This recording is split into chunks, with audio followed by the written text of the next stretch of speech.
আমার আব্বা HS pass ছাত্র, আমার আব্বা এমএ পাস ছাত্র, আমার আব্বা আমাদের হেড, এই হাই স্কুলের হেড টিচার। আমার আব্বাকে কি আপনি অশিক্ষিত বলতে চাচ্ছেন? জি না, আপনার আব্বাকে আমি অশিক্ষিত এখন পর্যন্ত বলতে চাইনি। আব্দুল করিম ভাই, তাহলে আপনি কি বলতে চাচ্ছেন? আমি বলতে চাচ্ছি, আপনার আব্বা যদি হাই স্কুলের হেড শিক্ষক হয় আর আপনার আব্বা যদি সালাত আদায় না করে, তাহলে আপনার আব্বা অশিক্ষিত মানুষ। কথা বুঝতে পারেননি? আচ্ছা, এইখানে আবারও আসি তো, দেখি বুঝতে পারেন কিনা। মহান আল্লাহ তাআলা বলেন, ইন্নামা ইয়াতাযাক্কারু উলুল আলবাব। পৃথিবীর মানুষ তোমরা শোনো, নিশ্চয়ই অবশ্যই অবশ্যই যারা শিক্ষিত মানুষ তারা উপদেশ গ্রহণ করবে। নিশ্চয়ই অবশ্যই অবশ্যই যারা শিক্ষিত মানুষ তারা উপদেশ গ্রহণ করবে। আচ্ছা, এখন আপনারা বলেন তো দেখি, আমি মোটামুটি 8 ঘন্টা থেকে বক্তব্য রাখছি প্রায়, তো এতক্ষণ যাবত যত কথা বললাম, এই সমস্ত কথা কি উপদেশমূলক না উপদেশের বাইরে? কথা বলে না, উপদেশমূলক। তো এই কথাগুলোকে গ্রহণ করে নিবে যারা, তারা শিক্ষিত মানুষ। কার বাণীতে? আল্লাহর বাণীতে। আপনার আব্বাও যদি আজকে এই উপদেশ গ্রহণ করে নাই, আর আপনার আব্বু যদি আজকে থেকে 5 ওয়াক্ত সালাত আদায় করে, তাহলে আপনার আব্বু শিক্ষিত মানুষের কথা আল্লাহ তাআলা বলেন। আর আপনার আব্বু যদি 5 ওয়াক্ত সালাত আদায় না করে, আপনার আব্বুর প্যান্টটা যদি টাকনো নিচে থাকে, আপনার মা যদি আজকে মেলাতে ঘোরাঘুরি করে, তারপর আপনার আম্মা শিক্ষিতা নারী, আপনার আব্বু শিক্ষিত পুরুষ, আপনার আব্বুকে বলে দিবেন, আব্দুল করিম আনোয়ার ইসলাম জঙ্গিপুর সন্তোষপুর মুর্শিদাবাদ থেকে এসে বলে গেছে, যারা সালাত আদায় করে তারা অশিক্ষিত বেহায়া, এ কথাই ঠিক। যারা সালাত আদায় করে তারা অশিক্ষিত বেহায়া নির্লজ্জ মানুষ, এ কথাই ঠিক। সম্মানিত দিনী ভাই বোন, আমার কথায় রাগ করলে কোনো যায় আসে না। আমার কথা রাগ করবে এটা আমি আশা করি না। আমি রাগ করলেই কি আর না করলেই কি, হক কথা বলতে এসেছি, হক কথা বলে চলে যাবো ইনশাআল্লাহ। তো একটা কথা মনে রাখবেন, মহান আল্লাহ তাআলা আমাদের নবীকে আদেশ করছেন, খুদিল আফওয়া মুহাম্মদ সাল্লাল্লাহু আলাইহি সাল্লাম, সাল্লাল্লাহু আলাইহি সাল্লাম বলেন, যতবার আমি মুহাম্মদ বলবো ততবার আপনারা সাল্লাল্লাহু আলাইহি সাল্লাম বলবেন। শুধু আমি নই, যত মানুষের মুখ থেকে শুনবেন, যত আলেমের মুখ থেকে শুনবেন, যত মানুষের মুখ থেকে শুনবেন, বারবার সাল্লাল্লাহু আলাইহি সাল্লাম বলবেন। আল্লাহ তাআলা আমাদের নবীকে বলছেন, মুহাম্মদ সাল্লাল্লাহু আলাইহি সাল্লাম, আপনি মানুষকে ক্ষমা করেন, ওয়া'মুর বিল উরফ, এবং সৎ কাজের আদেশ করেন, ওয়া'রিদ আনিল জাহিলিন, এবং মূর্খ লোকদের কাছ থেকে এড়িয়ে চলেন। আচ্ছা, বুঝতে পারলেন কি বাক্য? আল্লাহ আমাদের নবীকে আদেশ করছেন, মুহাম্মদ সাল্লাল্লাহু আলাইহি সাল্লাম, আপনি মানুষকে ক্ষমা করেন। যে আপনাকে গাল দিল তাকে আপনি ক্ষমা করে দেন, যে আপনাকে এক থাপ্পড় মারলো তাকে আপনি ক্ষমা করে দেন। মানে কার বলেন দেখি? আল্লাহ। দ্বিতীয় বাক্যে বলছেন, ওয়া'মুর বিল উরফ, আপনি সৎ কাজের আদেশ করবেন, ওয়া'রিদ আনিল জাহিলিন, মূর্খ লোকদের কাছ থেকে এড়িয়ে চলবেন। ও আচ্ছা, মূর্খ লোকদের কাছ থেকে এড়িয়ে চলবেন। এই বাক্যের 3টি বাক্যে একটা বাক্য বলতে এসেছি আমি আজকে। আল্লাহ তাআলা বলছেন মূর্খ লোকদের কাছ থেকে এড়িয়ে চলবেন। মূর্খ লোক কারা? যারা সালাত আদায় করে না। মূর্খ লোক কারা? যারা সুদ খায়। মূর্খ লোক কারা? যারা প্যান্ট টাকুর নিচে রাখে। মূর্খ লোক কারা? যারা দাড়ি চাচে। মূর্খ লোক কারা? যারা বিড়ি গুল গুটকা গাঁজা হিরোইন ইয়াবা তেরাঙ্গা জর্দা সের খাই পান করে তারা। মূর্খ লোক কারা? যার স্ত্রী বেহায়া হয়ে নির্লজ্জ আজকে বাজারে ঘোরাঘুরি করছে, তার স্বামী মূর্খ। এ কথা আল্লাহ বলছেন। আচ্ছা, এবার আপনাকে বলি, আল্লাহ বললেন মূর্খদের কাছ থেকে দূরে থাকতে। তো এখন যদি আমি বলি যারা সালাত আদায় করে তাদের সাথে আপনি বন্ধুত্ব রাখতে পারবেন না, তো আপনারা এখন আমাকে দোষ দিবেন না আল্লাহকে? আল্লাহকে আমি তো আমার পক্ষ থেকে একটা কথা বলতে আসিনি, আর একটা পেশ করে আমি 2টা বাক্যের ব্যাখ্যা একসাথে করতে চাচ্ছি। আল্লাহ তাআলা বলছেন, ইন্নামা ওয়ালিয়ুকুমুল্লাহু ওয়া রাসূলুহু, পৃথিবীর মানুষ তোমরা শোনো, তোমাদের বন্ধু হচ্ছে আল্লাহ এবং তার রাসূল। ওয়াল্লাযীনা আমানু, যারা ঈমান এনেছে তারাও তোমাদের বন্ধু। ওয়া ইউকিমুনাস সালাত, যারা সালাত আদায় করে তারা তোমাদের বন্ধু। ওয়া ইউতুনাজ যাকাত, যারা যাকাত আদায় করে তারা তোমাদের বন্ধু। ওয়া হুম রাকিউন, যারা নম্র ভদ্র মানুষ তারা তোমাদের বন্ধু। কি বুঝলেন? এই বাক্যে 5টি থেকে 6টি কথা বললেন আল্লাহ। তার মধ্যে একটি কথা হলো, তিনি বললেন যারা সালাত আদায় করে তারা তোমাদের বন্ধু, যারা নামাজ পড়ে তারা আপনার বন্ধু।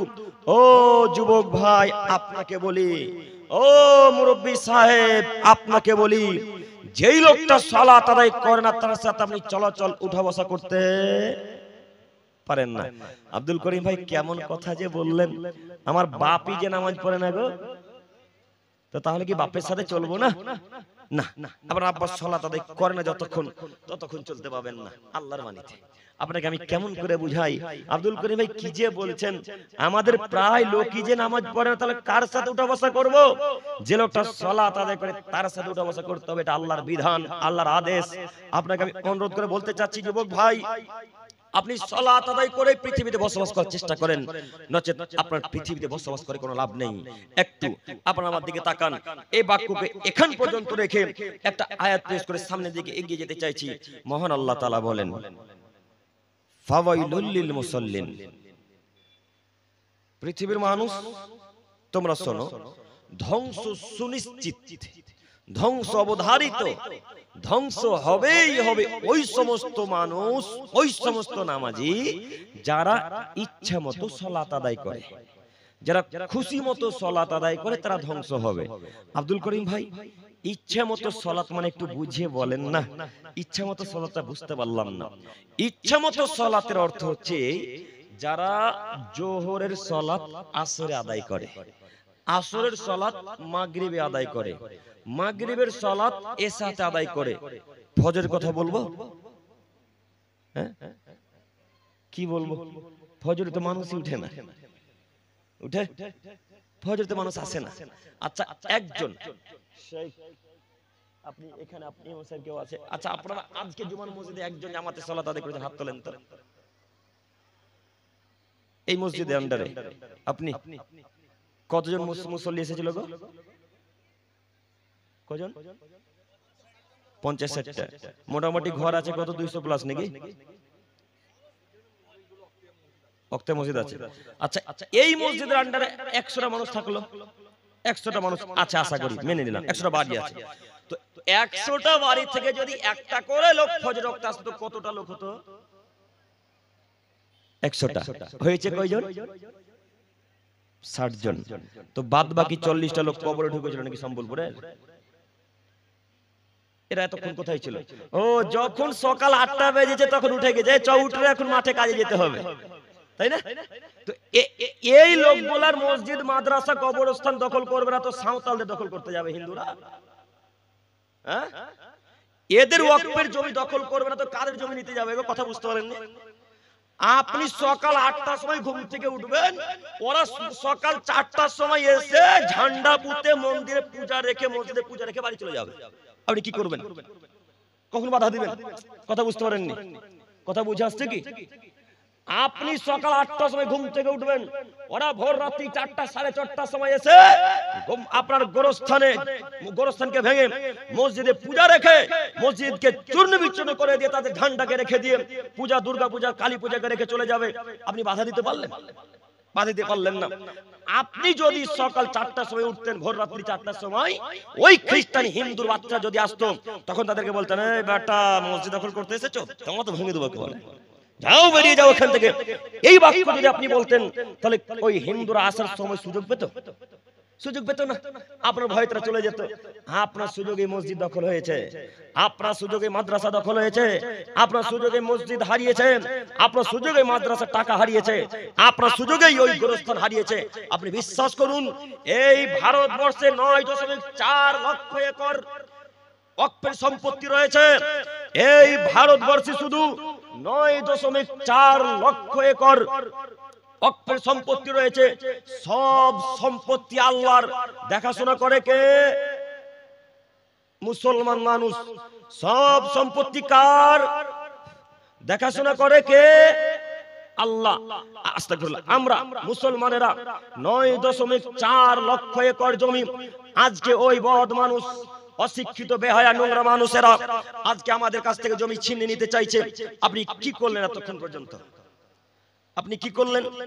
ওই 9.4 লক্ষ একর ওয়াকফের সম্পত্তির বর্তমান মূল্য 1.2 লক্ষ কোটি টাকা।